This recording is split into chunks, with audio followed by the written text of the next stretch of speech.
नमस्कार साथियों, मैं महेश एक बार फिर से आपके सामने उपस्थित हूँ और एक नए वीडियो के साथ, जिसमें मैं आपके सामने डिस्कस करूंगा यूपी बोर्ड 12th में आने वाले कुछ सिंटैक्स के महत्वपूर्ण सवाल, जैसा कि किस किस फॉर्मेट में पूछे जाएंगे। तो बच्चे, सिंटैक्स में है 2 नंबर का पूछा जाता है और एरर में है 2 नंबर का पूछा जाता है। ओवरऑल 4 नंबर का क्वेश्चन, 4 अंक हम आज यहाँ क्लियर करेंगे बच्चे।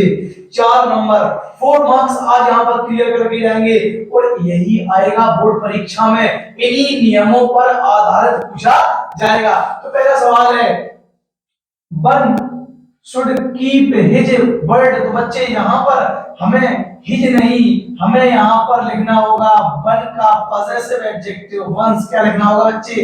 वन का पॉसेसिव एडजेक्टिव वंस लिखने की आवश्यकता होगी। ध्यान रखना, अगर आपके सामने कभी भी इंडेफिनिट प्रोनाउन वन एक सब्जेक्टिव केस में प्रयोग किया जाता है, तो हमेशा पॉसेसिव एडजेक्टिव बच्चे वंस का प्रयोग करते हैं, वंस का प्रयोग करते हैं, वन में अपोस्ट्रोफी एस लगाते हैं।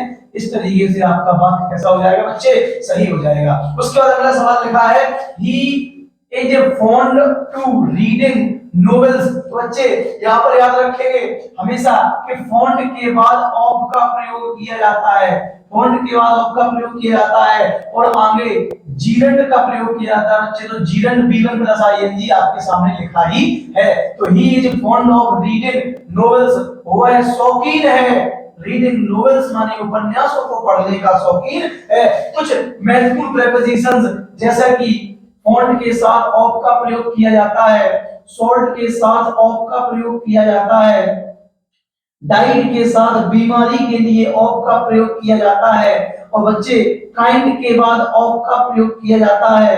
इसी तरीके से जेलस के साथ ऑफ का प्रयोग किया जाता है। ये कुछ आपके सामने लिखी हुई वर्ब जिनके साथ हम प्रेपोजिशन ऑफ का प्रयोग करते हैं। अगला सवाल है, ही कांग्रेचुलेटेड मी फॉर माय सक्सेस। तो बच्चे फॉर नहीं लगेगा, प्रेपोजिशन ऑन का प्रयोग किया जाएगा। इसका प्रयोग किया जाएगा, ऑन का प्रयोग किया जाता है। कांग्रेचुलेटेड के साथ, कांग्रेचुलेटेड के साथ हम ऑन का प्रयोग करते हैं। इस प्रकार बच्चे डिपेंड के साथ ऑन का प्रयोग होता है। रिलाई के साथ ऑन का प्रयोग होता है। ये भी जानकारी आप यहीं से कलेक्ट करते हुए आगे बढ़ेंगे। उसके बाद लिखा है, शीप्स लिव इन फ्लॉक। बच्चे शीप्स नहीं होता है, शीप होता है। क्या होता है? शीप होता है, क्योंकि एक नियम आपने सीखा होगा, कई बार मैं बता चुका हूं आपको कि शीप, कैटल, डियर, पुलिस और कई सारे ऐसे ही शब्द हैं जिनका कोई भी प्लूरल फॉर्म नहीं होता है बच्चे। ये खुद ही प्लूरल होते हैं और प्लूरल में ही प्रयोग किए जाते हैं। इनके साथ एस नहीं लगना चाहिए। ये हो गया प्लूरल नाउन, ये हो गया आपके सामने एक प्लूरल नाउन सब्जेक्ट के रूप में। इसके साथ एक प्लूरल वर्ब का ही प्रयोग किया गया है, इसके साथ प्लूरल वर्ब भी लिखी गई है, याद रखना। उसका अगला सवाल है, although he is poor yet he is honest। बच्चे yet यहां लगेगा, यहां बट का प्रयोग नहीं होगा, याद रखना। यह सवाल बोर्ड की परीक्षा में कई बार पूछा गया है और फिर संभावना है ऐसे सवाल आने की बच्चे, याद रखना। ऑल्दो दो के साथ हमेशा yet का प्रयोग किया जाता है। By ET yet adversative conjunction होता है, विरोध की बात करता है। ऑल्दो ही पुअर, हालांकि वह गरीब है फिर भी वह ईमानदार है, उसके बाद ध्यान रख लेना बच्चे, इस बात को नोट करना आप कि ऑल्दो, कई बार यह सवाल आपकी परीक्षा में पूछा गया है, ऑल्दो या दो के साथ कई बार बच्चे कामा भी यूज कर दिया जाता है और कई बार हम यट का प्रयोग कर देते हैं और आपका वाक्य सही हो जाता है। इसके बाद कहा बच्चे, रन केयरफुली, सावधानी पूर्वक दौड़ो, लेस्ट कहीं ऐसा ना हो कि यू मे फॉल। मे यहां नहीं लगेगा बच्चे, यहां शुड का प्रयोग होगा। इसका प्रयोग होगा, शुड का प्रयोग होगा, याद रखना हमेशा। लेस्ट एक नेगेटिव वर्ड है, लेस्ट एक नेगेटिव कंजंक्शन है, इसके साथ कभी नॉट का प्रयोग मत कर देना गलती से। अगर करी आपने ये चूक, आपके नंबर कट जाएंगे।